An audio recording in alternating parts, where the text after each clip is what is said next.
welcome to Spectacle on Television Nigeria. I am your host, Daniel Atai.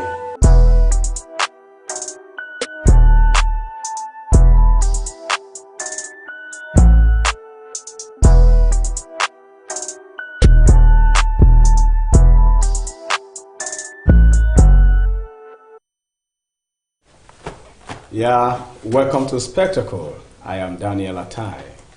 Spectacle today would still look into the grouse of the Nigerian Governors Forum against President Buhari over the Executive Order 10 that gives financial autonomy to state legislature and the judiciary, meaning that governors wouldn't be responsible or direct the payment of their salaries and allowances anymore. Neither would they wait for governors' bureaucracy and schemes before getting their monies. On the other hand, we shall also look at some updates from faraway United States of America on George Floyd's death as the autopsy is out. Please stay tuned.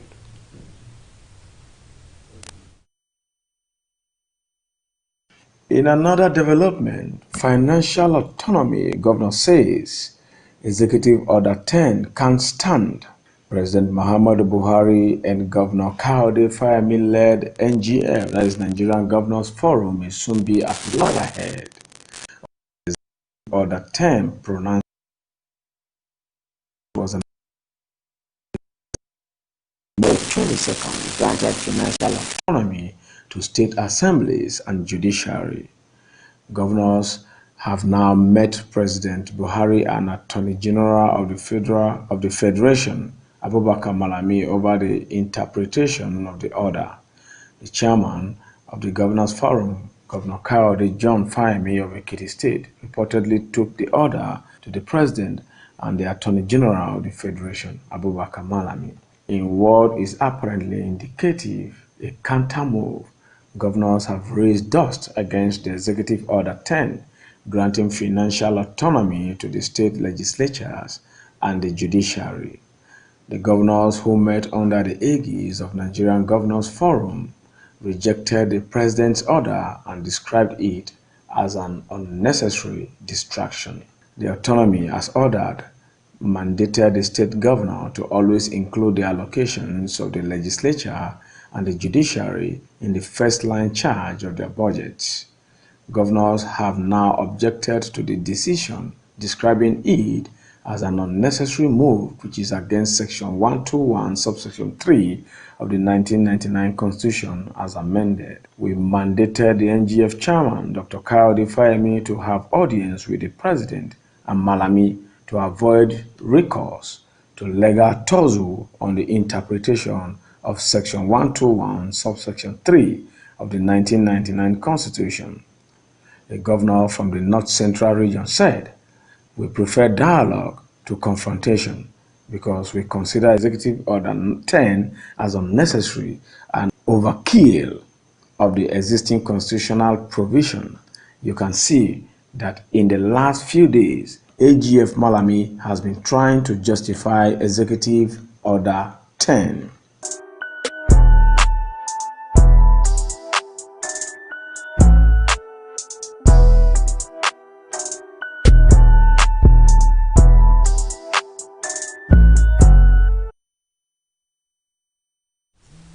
Welcome back. And that has been the preamble about the growth of the governors against President Muhammadu Buhari, as predicted by one of our in-house analysts, Comrade Okafo Obinna, who is the president of TAJANS, the Taxpayers Association of Nigeria. This afternoon, I had to call him again to come and see and analyze this issue before we look into George Floyd's update about his death, because he was the person who sat here and predicted that definitely the governors might want to react from the Constitution, whether they have the power to challenge the president for, giving executive fiat that is today known as Executive Order 10. Given judiciary, state judiciary and legislature the independence of financial autonomy. Welcome to Spectacle, Mr. Obinna. God bless you. Thank you. How is everything? Very well. Good day, Nigerian people. All right. The other day we were here when we talked about this prediction. You predicted that definitely the governors would want to go against you. In fact, you emphatically said that the governors are the enemies of this country, especially at the rural area. Behold, it has come to pass that even under the NGF, under Governor Fayemi Kayode of Ekiti State, is warning the president that that executive order, the Nigerian Governors Forum wouldn't accept it, that it is a disaffection from the Constitution completely. What is your take, sir? Yeah, good day, my country people. When last I came to this program, I actually made us to understand that the Nigerian governors will kick against this laudable order 10 that came from the President of Federal Republic of Nigeria, which actually was to ensure financial autonomy to the legislatures at the state level and also the judiciary. For me, in a sane society, no public office holder is supposed to kick against this very particular people's conscientious order that came from the president. If you may recall, I said so because I know that, don't forget, birds of the same feather flocks together. Exactly. These governors are a clique of friends. And as far as they are concerned, it is in this very particular regime that we understand that the President, Muhammadu Buhari, have tried to guide a lot of things to himself, namely, over the years, in the days of PDP, governors dictate who becomes minister. In this country, governors dictate who becomes the national chairman of political party. In this country, governors dictate what happens in the local government. Algon have done all they could. They have made all sort of protest match, so that, in fact, the whole thing was just to see how they could start enjoying local government financial autonomy.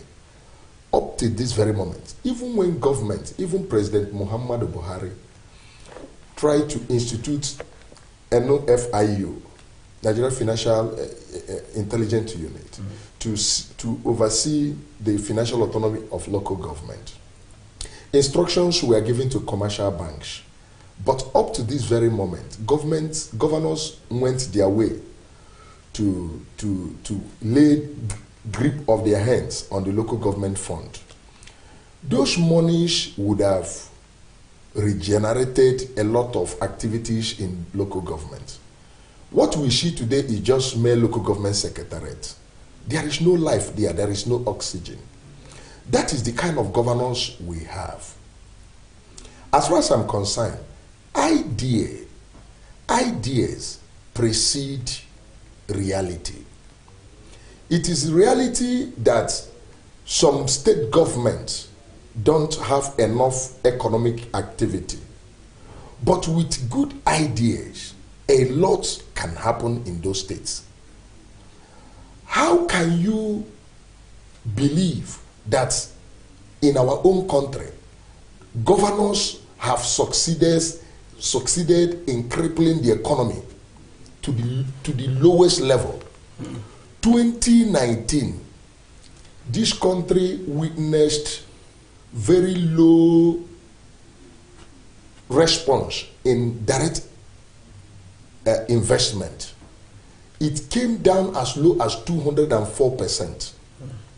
Direct investment, foreign direct investment to this country came down as low as 204%. The total foreign direct investment that came into this country in 2019 was at the value of 29.91 billion naira, as against 90 billion 891 million dollars in 2018. So the economy continues to suffocate. At state level, there is no activity. Don't forget, Nigeria's sovereign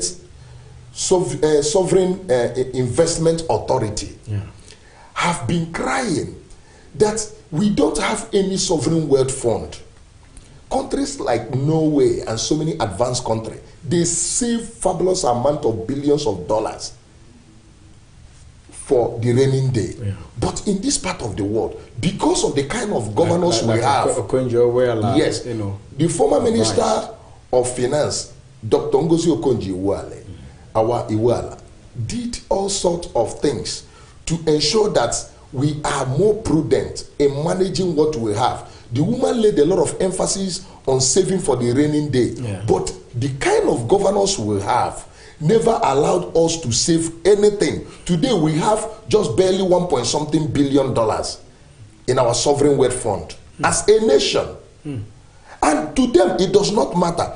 Do you know that Nigeria's sovereign investment authority 1.7 billion dollars. Now, do you know that Nigeria's sovereign investment authority sometime last year came up with a model? They want to invest in Ajokuta steel industry. Yes. Because according to the union leader of Ajokuta steel company, we were told that that place, if everything is put in place, over 15,000 Nigerians will be employed. We are not talking about indirect employment. Now, if our governors had allowed us to save reasonable amount of money in our sovereign wealth fund, as our sovereign wealth fund, it would have availed us the opportunity to have enough money to inject in the Ajokuta steel. A lot is going on in this country. Let me tell us, as a nation, from 1999 to 2020, over 20 trillion naira cannot be properly accounted for.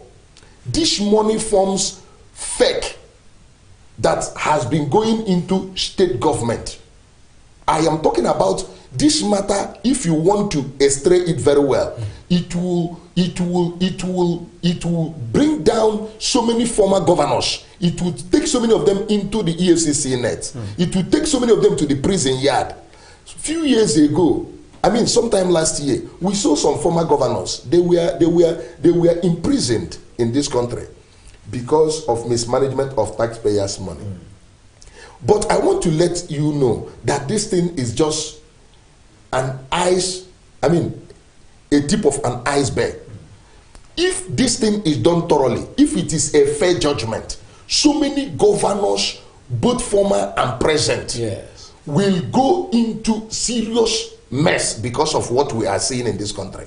Don't forget, Integrity Watchdog magazine, sometime last year, demanded that the President Muhammadu Buhari, and equally demanded from National Assembly to give consent to them, to enable them furnish people of our country the way that governors have filtered taxpayers' money directly from fake accounts into their private accounts all over the world.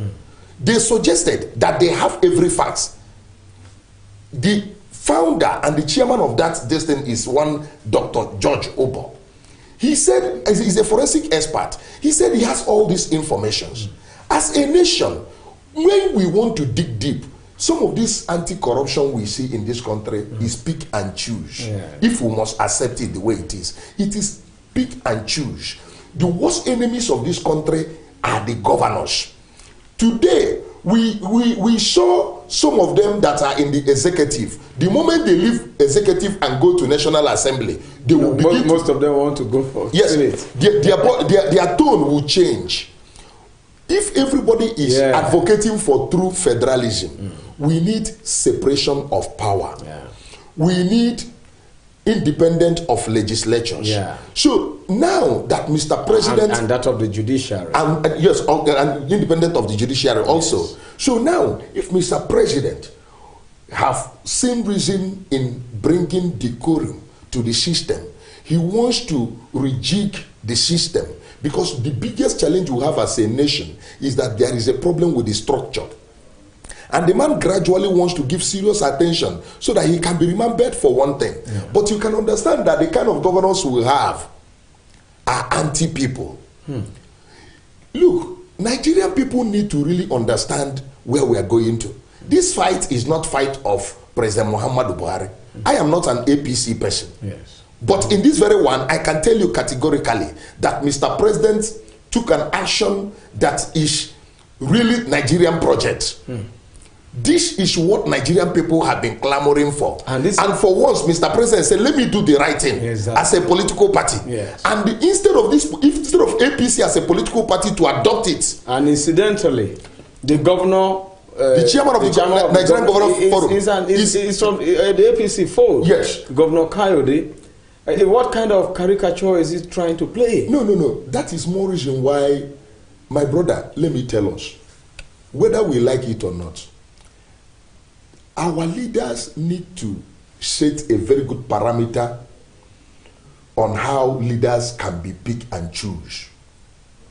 Why did I say so? Governments need to allow people to be screened. Let us understand the psychiatric mentality of some people that are in the leadership model. No, we need to screen them. No, people, because some people you might think the man you might think somebody is in order, but you don't even know the family history of where people come from. We need psychiatric reports and result of so many people that occupy leadership position in Nigeria. You cannot claim you are for the people whereas you are against the people. Let me tell you, my brother. And if you look at the pension, state pension, and the gratuity that governors order, they themselves, the moment they are leaving office, what happens? They have ex-governors' allowances and the pension that they collect, even though they are going to the Senate. Most of them ended their career in Senate. They are collecting as ex-governors, they are collecting as senators, and look at just what Mr. President approved for the judiciary and the legislature, the House of Assembly members, who also make law at the state level. You say you are going to the court to challenge it.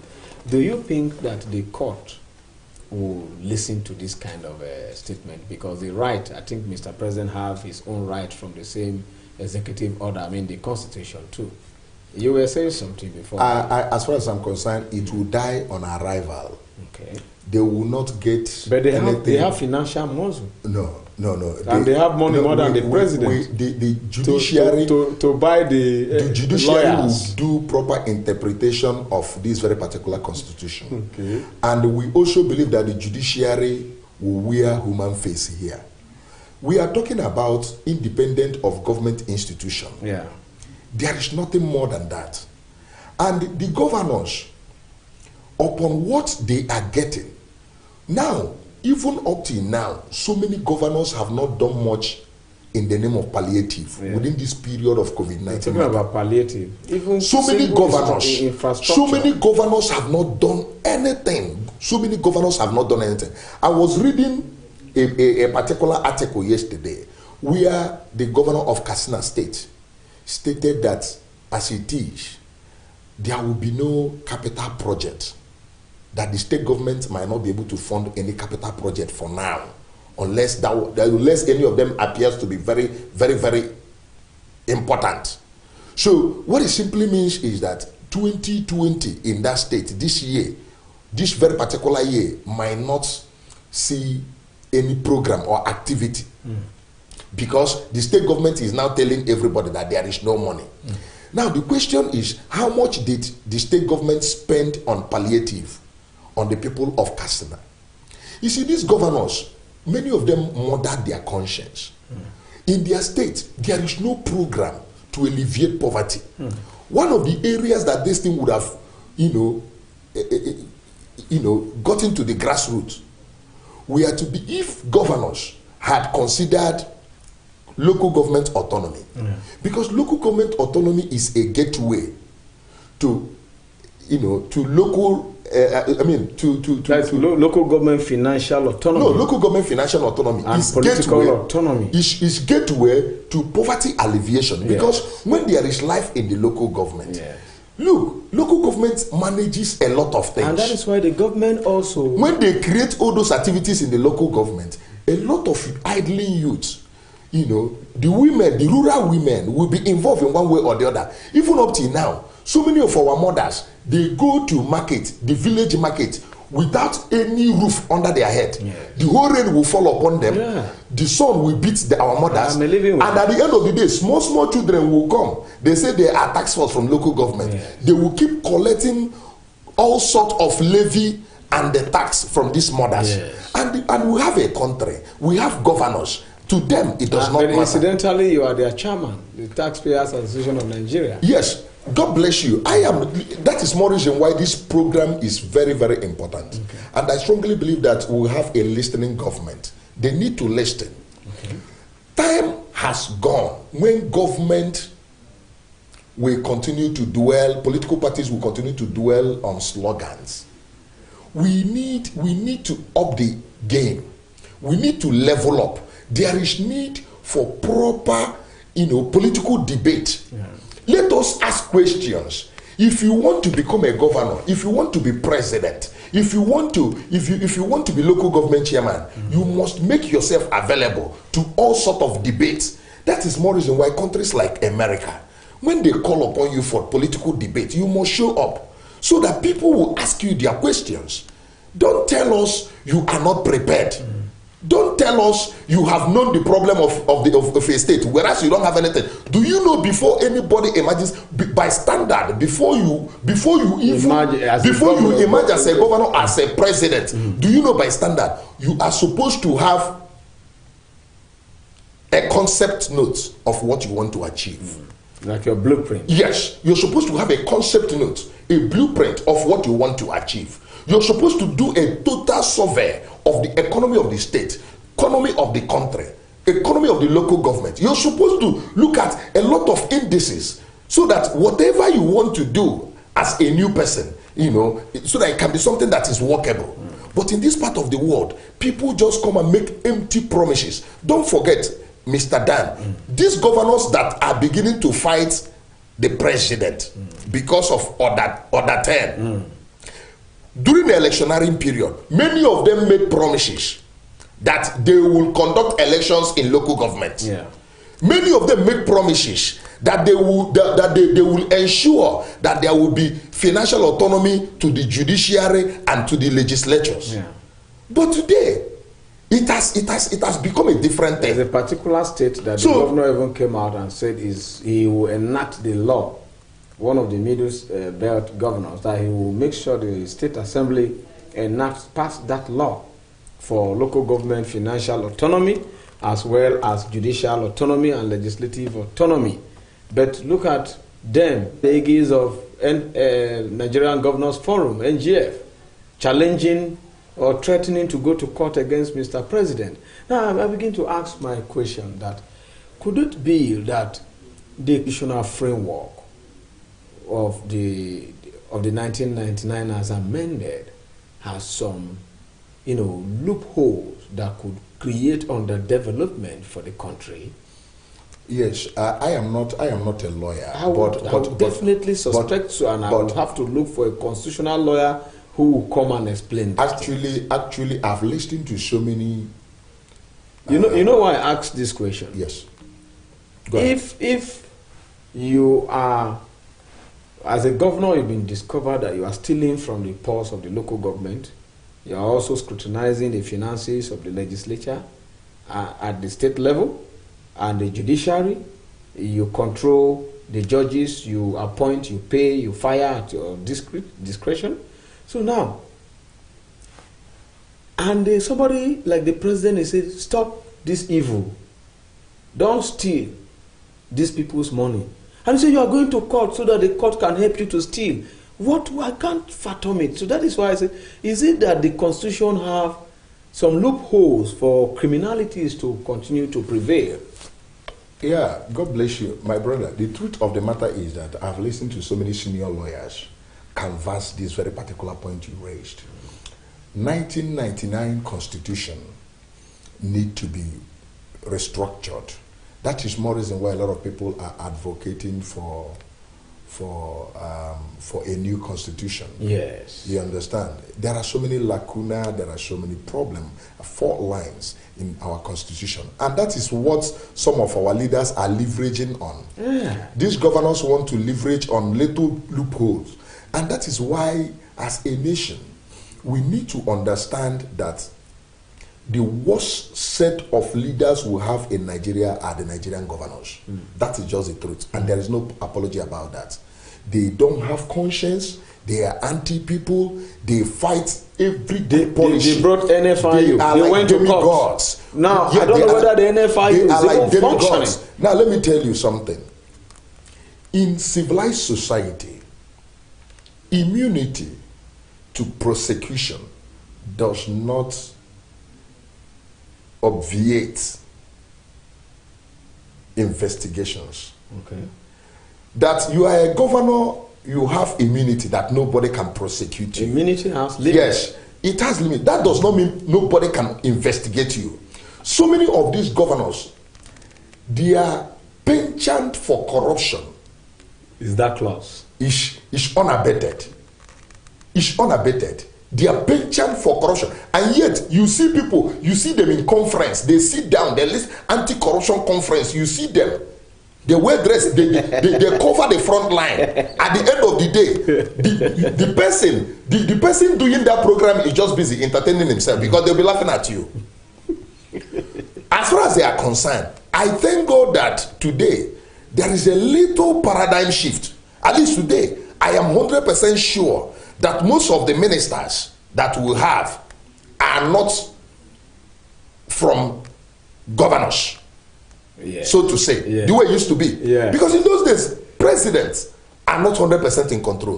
Governors dictate everything, yet they dictate who becomes local government chairman. They dictate who becomes commissioner in the state. They dictate who becomes... So virtually, even in the state house, they dictate everything. So you discover that the president... So that they can control the finances. So that they can control everything. Now, you saw what happened before COVID-19 issue came up with APC, where we saw a lot of political battle, you know, that existed between national chairman of APC and the Somora camp. Some governors were totally against him.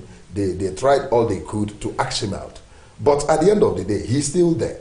But my own position is that if this kind of program can be welcomed by political parties, let them see it as people program. Let them see it as people agenda. Mr. President have not just spoken, he has spoken the mind of Nigerian people. We want the legislatures in state level to do their job, and I'm sure, independently. And I think there must not be rubber stamp. Yeah, and I think since the Fiat, the Executive Order 10, has gone out and became a law, I am pretty sure that the state judiciary and the state legislature will definitely ensure that it come to pass and it stays in their various states.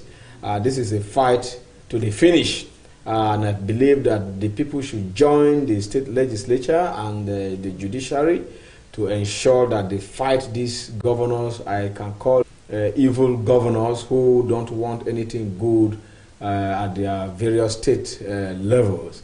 It is unbecoming. However, I don't know what the people will be able to do. The governors have gone to court, they say, but I don't know what the people will be able to do on their own part to stopping them.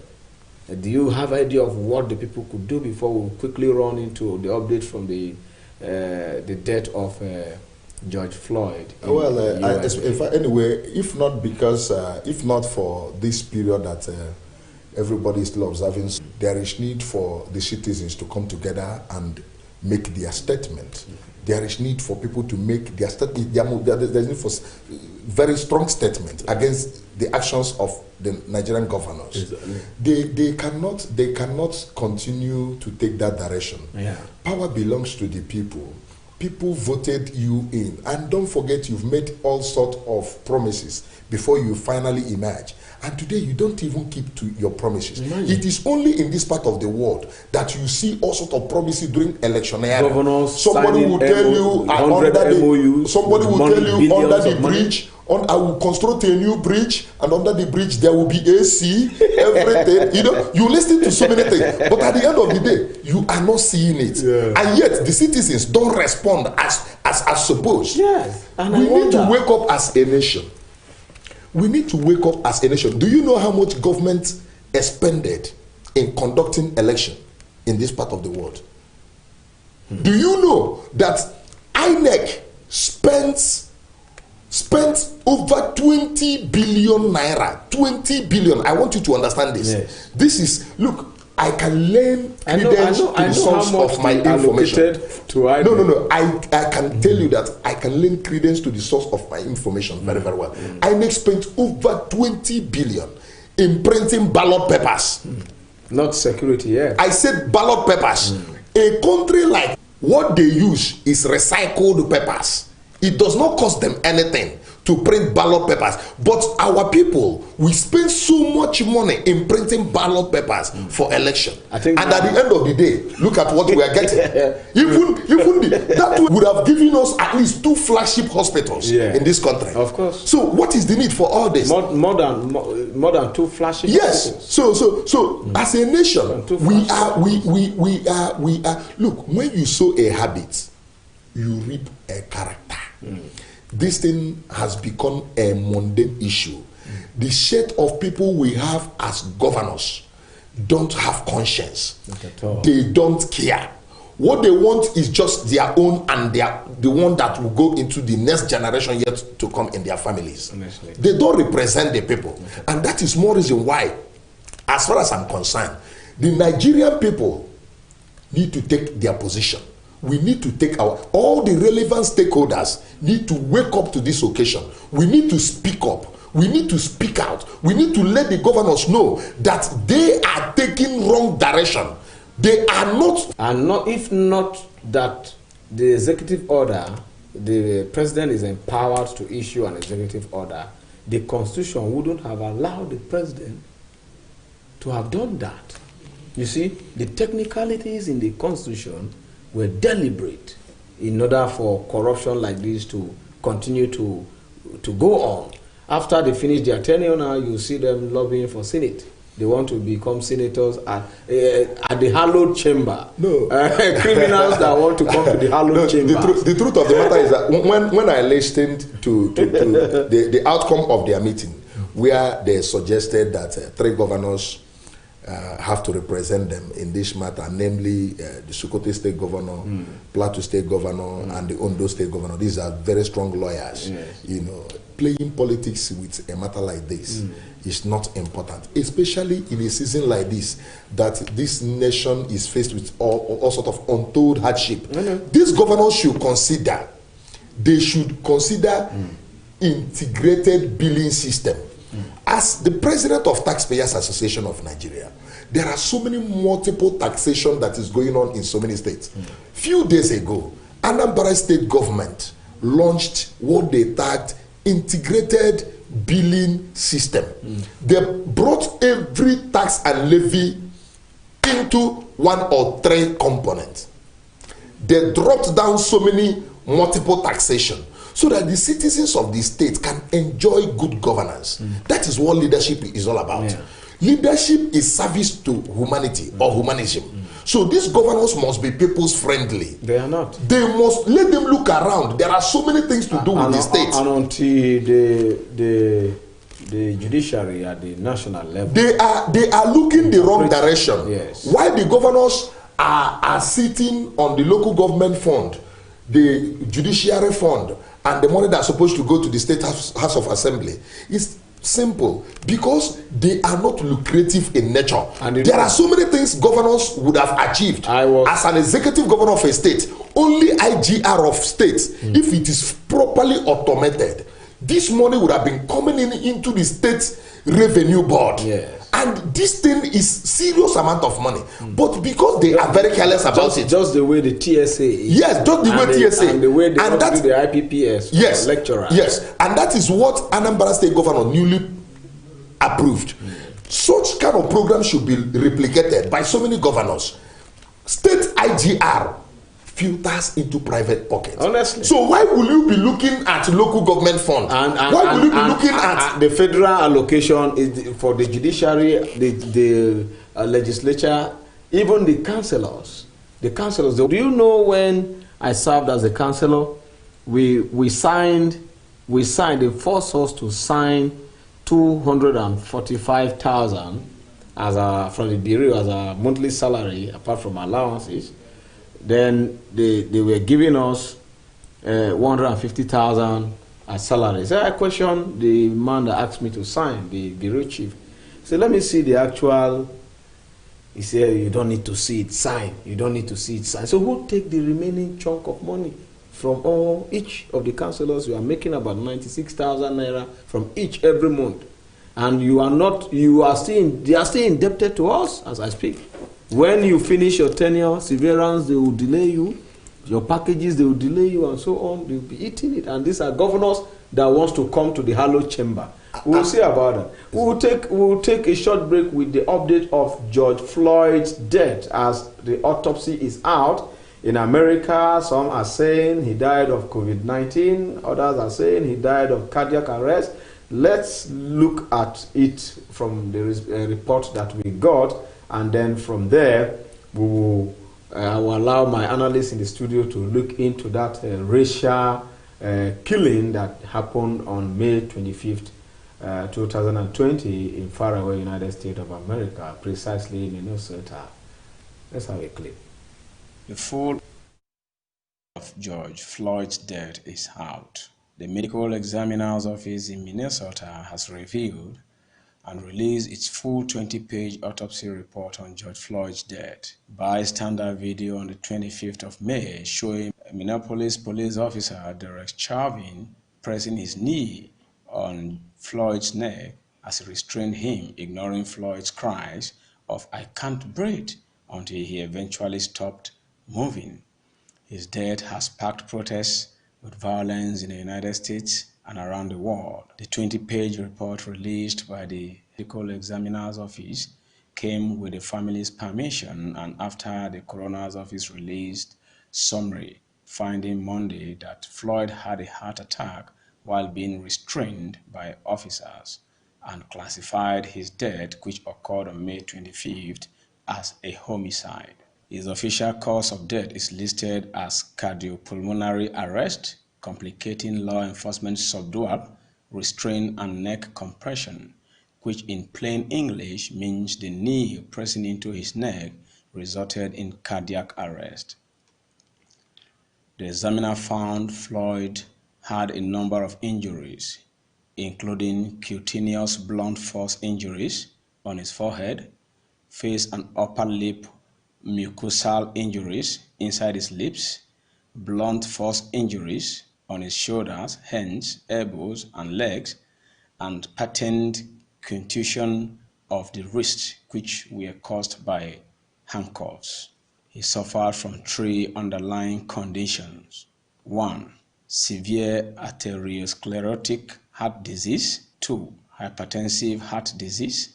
And 3. An incidental tumor on the left side of his pelvis. Floyd had also contracted the coronavirus at some point. The report by Chief Medical Examiner Andrew Baker spelled out clinical details, including that Floyd had tested positive for COVID-19 on April 3rd, but appeared asymptomatic.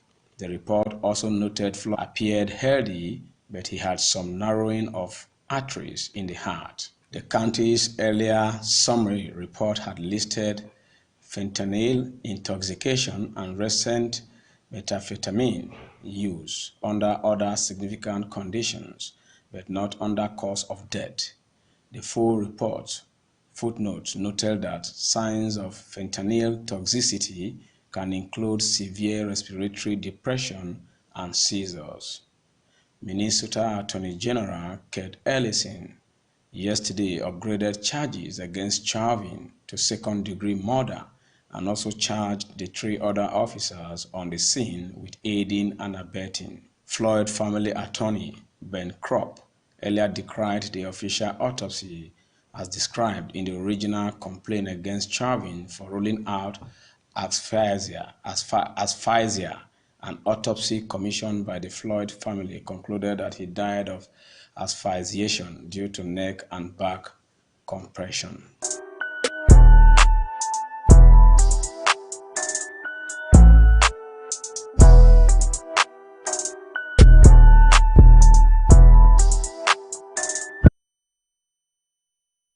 Yeah, you're welcome back. My comrade in the studio, in just 5 minutes, we have just less than 5 minutes to exit this program. George Floyd's death in America is another big topic for another day. But let's just look at the autopsy result. Complications, cardiac arrest, and COVID-19 was part of it. But my joy is that the Attorney General has, upgraded the charges against the Chauvin, the police officer, and the three others that, aid and abetted the death of George Floyd. But why America at this time, at this period of the season and the world that we are, 21st century? Yeah, the truth of the matter is that America, as an advanced nation, ought to live by example. Because this is one... And particularly under Trump. Yes, under Trump. But don't forget, if you're conversant with America, you will understand that in the hinterlands, there's a lot of crime going on here and there. So many crime cases in America are not properly, shown to the people of the world. A lot goes on in America. And this very particular one is, for me, is as a result of evil institution. This one is in the public glare because we are lucky to know about it. The entire world is lucky to know about it. You put your knees on somebody, so, you have three officers, and you say... And the truth of the matter is that I was discussing this matter with a friend. I said, what I cannot fathom is, what I cannot actually fathom is, why would people be around? People are videoing this that very particular incident, and yet they couldn't come close, to assist this man. We are talking about cardiac arrest, or maybe some atom of COVID-19 or blah blah blah in the life of this man. This man would have been hell and hearty today, if not this very particular incident.